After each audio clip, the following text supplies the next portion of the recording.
Bom dia a todas e todos que nos assistem, em especial um agradecimento ao GEPT pela oportunidade e faço em nome dos colegas que estão aqui, a doutora Helena, a doutora Lana Borges, doutora Laís Porto, doutor Pedro, é uma grande satisfação poder discutir aí esse tema que realmente não é um tema requentado, é um tema importante, é um tema do futuro, inclusive, né? E as considerações da doutora Lana realmente são muito, inclusive, já mencionando alguns casos concretos, né, e algumas perplexidades e da aplicação, né, desse instituto que é a modulação de efeitos. E, às vezes, são algumas impressões que, que tenho em relação ao assunto, e a primeira impressão é que realmente de um tempo para cá, e eu comecei a notar isso em 2021, especificamente, de 2021 para cá, realmente percebe um crescimento muito grande. Primeiro no Supremo, né, agora como a Helena bem colocou, também o STJ entrando nessa seara, né, com mais vigor, realmente um aumento muito de modulações de efeitos. E falo aqui especificamente em matária, tá? Em 2021, do exame que fiz, 63% dos casos tributários julgados no Supremo foram modulados, de algum jeito. Portanto, isso indica um possível excesso. E quando nós temos um possível excesso, nós passamos a ter também eventuais problemas de contradições, incoerências e até mesmo um abandono de alguns conceitos que são importantes para a modulação de efeitos, né?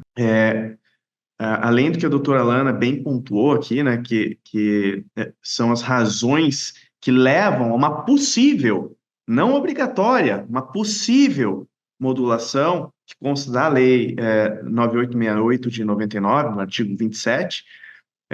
Essa lei se refere a razões de segurança jurídica e excepcional interesse social. Na sequência, quer dizer, quando nós tivemos aqui a edição do novo Código de Processo Civil, esses conceitos foram reafirmados, né, no artigo 927, e no parágrafo 3º do artigo 927, o legislador quase que inseriu ali a hipótese de eventual geração de insegurança jurídica ou de excepcional interesse social, a hipótese de alteração de jurisprudência dominante, né? Eu acho que seria importante que nós, operadores do direito, que a doutrina, realmente se debruçasse sobre isso e exigisse, como temos exigido, tanto contribuintes, fazenda pública.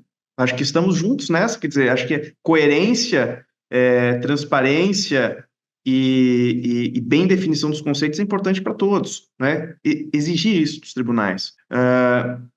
Para que nós não tenhamos situações claras de falta de coerência, que eu vou chegar lá. Mas no caso desses conceitos que estão estabelecidos tanto na Lei 9868 quanto no Código de Processo Civil, o primeiro deles é a hipótese de modular os efeitos da declaração de pronúncia de inconstitucionalidade na situação em que se verifique razão de segurança jurídica. E por quê? Como sabemos, sempre há uma discussão antiga sobre os efeitos de inconstitucionalidade. Quer dizer, a hora que eu declaro a inconstitucionalidade de uma norma, eu atinjo o plano de validade, mas eu atinjo também o plano de eficácia dessa norma, né?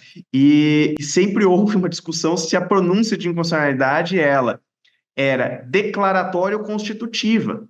Quer dizer, que o Tribunal Constitucional declara a inconstitucionalidade de uma norma, ele apenas declara o estado de existente e, portanto, essa declaração teria efeitos retroativos, ou ele constitui, naquele momento, a inconstitucionalidade da norma.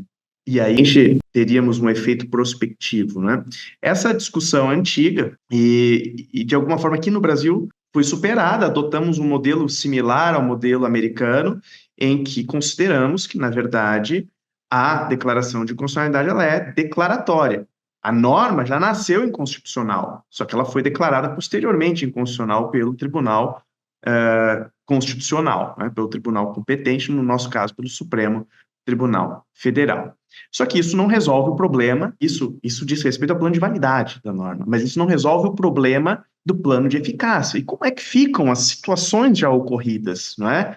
E hoje o Supremo Tribunal Federal, o STJ, eles têm sido muito mais rápidos na prática jurisdicional. Aliás, devemos reconhecer isso. No passado, não era assim, quer dizer, bom, a doutora Alana acabou de dar o exemplo, a própria constitucionalidade do artigo 27 da Lei 9868 demorou 20 anos, não é, para finalizar essa discussão. Então, não é raro o tribunal se deparar com uma situação em que ele vai declarar a inconstitucionalidade da norma, mas a norma produziu efeitos durante anos e anos. Então, a questão da preservação da segurança jurídica como um pilar do Estado democrático de direito, como realmente tem gente que diz que é um sobre-princípio, é algo que emana, inclusive, para outros princípios constitucionais e normas constitucionais, quer dizer, coisa julgada, irretroatividade, ato jurídico perfeito, tudo isso preservado na Constituição Federal tem como mote o princípio da segurança jurídica, então ele realmente é um pilar do Estado. Daí porque se diz, olha, se há uma questão de segurança jurídica, o tribunal pode modular os efeitos da decisão. Então é questão clara. O ministro Gilmar tem muitos escritos sobre isso, em que ele diz, olha, é aquela situação em que a supressão da norma ela pode ser mais danosa para o sistema de ação temporária. Né? Então, ali, a ponderação em torno da segurança jurídica. Então, esse é o primeiro conceito. O segundo conceito que aí veio com o Código de Processo Civil é a hipótese de alteração de jurisprudência dominante, que, de alguma forma, presume uma possível insegurança jurídica decorrente da mudança do entendimento, da alteração de jurisprudência. Mas não é de qualquer jurisprudência, como a doutora Alana muito bem colocou, né, aqui em debate. Quer dizer, se tiver precedente de uma turma e algumas monocráticas, isso é jurisprudência dominante? Né? Eu creio que há um consenso de todos os processualistas, não é jurisprudência dominante. Né? Jurisprudência dominante, estamos falando aqui de um precedente qualificado, né? De um recurso, por exemplo, julgado na sistemática repetitiva, de uma eventualmente pode ser revisada, né? Ou até mesmo, pode até não ser qualificado, mas eu tenho precedentes colegiados de duas turmas de sessão, ou mesmo um precedente da sessão, né, no caso do STF, em embargos de divergência, e aquilo já produziu outros julgados, já foi acompanhado pelas turmas durante um certo período de tempo. Isso é que é jurisprudência dominante, né? Então, nesse caso, sim, permite-se essa modulação de efeitos, e eu diria, numa situação realmente clara de alteração de jurisprudência, e que seja uma jurisprudência dominante que tenha prevalecido durante muitos anos, eu diria que é quase obrigatório a modulação. Mas só nessa hipótese. Tem que ser jurisprudência dominante. E aí é que eu já vejo os primeiros problemas que temos. Tem o caso que a doutora Alana acabou de citar, né, que há uma discussão se havia ali jurisprudência dominante ou não. E nós temos situações do próprio Supremo, em que tivemos realmente uma aplicação do conceito de segurança jurídica e também de existência de jurisprudência dominante incerta, né? Então, no caso da tese do século, que foi mencionado aqui na fala do que o Supremo fez? O Supremo disse, olha, o STJ tinha precedente, tinha súmula, que o ICMS não poderia ser incluído, que o ICMS deveria ser incluído na base de cálculo das contribuições ao PIS e COFINS. Então, neste momento em que nós estamos dizendo o oposto em repercussão geral, nós estamos mudando uma posição dominante. Tá? Vamos salvaguardar aqui segurança jurídica, salvaguardar aqui fatos já ocorridos e que ocorreram ao abrigo dessa jurisprudência sumulada, não é? Sumulada.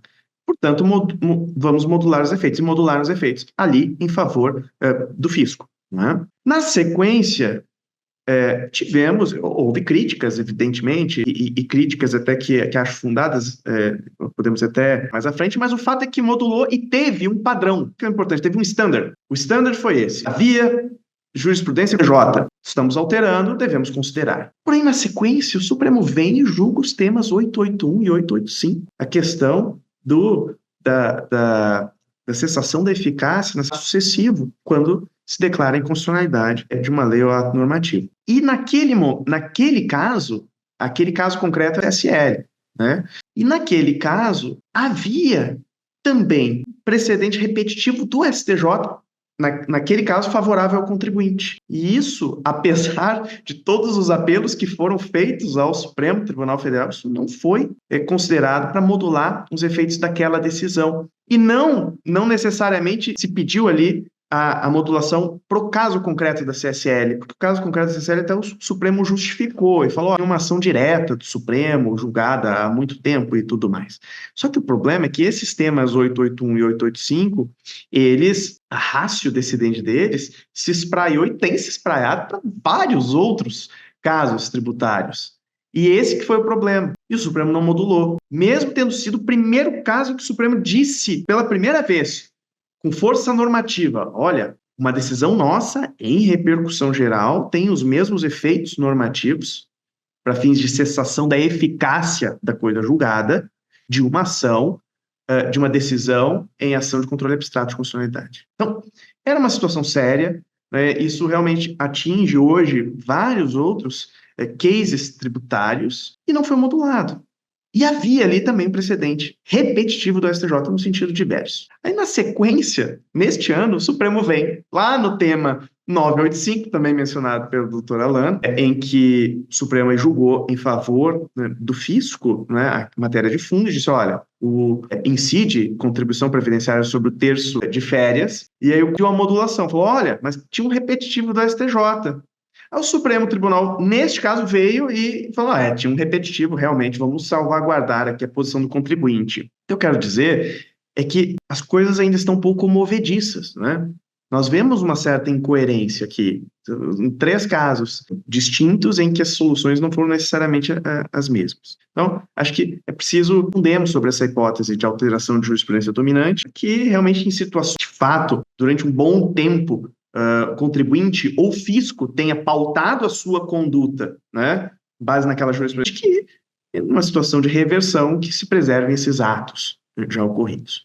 E, por fim, entro na questão do excepcional interesse social, já estou me direcionando ao fim. Eu acho que esse é o conceito mais aberto e que gera alguma discussão, porque usualmente a Fazenda Pública utiliza o excepcional interesse social quase como um sinônimo de esse arrecadatório, da questão fiscal mesmo, né, da questão orçamentária. Eu acho que há uma necessidade de um debate em torno disso. O que seria esse social, né? Um cheque em branco à disposição do Tribunal Constitucional? Eu creio que o excepcional interesse social diz respeito a um interesse público, sim, é público. Que interesse social, estamos falando interesse da sociedade, é interesse de toda a sociedade. Então, é um interesse público extraordinário, não comum, né? Por isso excepcional. Se fosse qualquer interesse público, a menção ao excepcional interesse social. Então, é um interesse público e é um interesse público primário, não é interesse público secundário, é um interesse público primário. Interesse público primário, nós estamos falando de vetores axiológicos, de interesse de toda a sociedade. Nós estamos falando aqui de questões, por exemplo, que afetam o meio ambiente, que afetam situações de direitos fundamentais, né? Nós estamos falando de situações realmente que dizem respeito àquilo que é tutelado pelo Estado, o conceito de justiça, a própria segurança jurídica, não é? Não é interesse secundário da administração. Esse de caixa, de arrecadação, é um interesse patrimonial do Estado, é um interesse patrimonial da administração e é um interesse, claro que é um interesse público, corrente, não excepcional. Todos os governos, de todas as matizes ideológicas dos últimos anos, tiveram esse mesmo problema, digamos assim. É evidente, o Estado, né, para custear toda a máquina pública, e, portanto, isso é um interesse corrente. Então, até que ponto o excepcional interesse social pode ser invocado para fins de comatar interesses arrecadatórios, né? E já finalizando aqui minha fala, deixando essa depois, mais à frente, nós temos alguns exemplos. E os primeiros exemplos, a doutora Alana deve ter examinado isso com muita profundidade, inclusive no seu primeiro trabalho. E os primeiros casos em que o Supremo modulou os efeitos de suas decisões eram situações de um juízo de impossibilidade. Não era um juízo de proporcionalidade, de verificar qual era a norma que deveria incidir. Era um juízo de impossibilidade. O caso lá de Mira Estrela era uma situação grave. Como é que declarou a inconstitucionalidade da lei, ia do mandato? Como é que ia resolver? Não tinha como resolver, impossibilidade. O caso do município de Luiz Eduardo Magalhães, também. Imagina, o ministro Gilmar falava, como é que a gente vai declarar isso aqui com efeitos para trás, com efeitos retroativos? Um monte de gente nasceu, morreu, ali naquele município, quer dizer, vai gerar um caos. Era um juízo de impossibilidade, né? Questão da ação não necessariamente é um juízo de impossibilidade. É claro que gera problemas, eu admito que, né, vemos todos os dias os ministros da Fazenda e do Desenvolvimento, né, em busca de soluções, mas não é um juízo de impossibilidade. Nós estamos vetores axiológicos fundamentais, do meu ponto de vista, né? Nós estamos falando de receita, né? E a receita você pode obter não por intermédio de modulação de efeitos, mas você tem vários outros instrumentos que possibilitam arrecadação. Pode aumentar a dívida pública, pode emitir moeda, pode aumentar tributos, é impopular, mas são medidas, né? Então não é um juízo de impossibilidade, é um juízo de possibilidade, né? Então, eu finalizo trazendo um precedente 10 anos, não faz tanto tempo, mas já faz 2015, e o ministro Dias Toffoli disse: a mera alegação de arrecadação não é provar a presença do excepcional interesse social, haja os efeitos da declaração de forma pretendida. Isso foi decidido nos embargos de declaração no RS 595838, ministro Dias Toffoli, publicado no dia 25 de fevereiro de 2015. E eu pergunto, o que mudou tanto assim na realidade fática que permite mudança tão grande, né, nas compreensões do tribunal?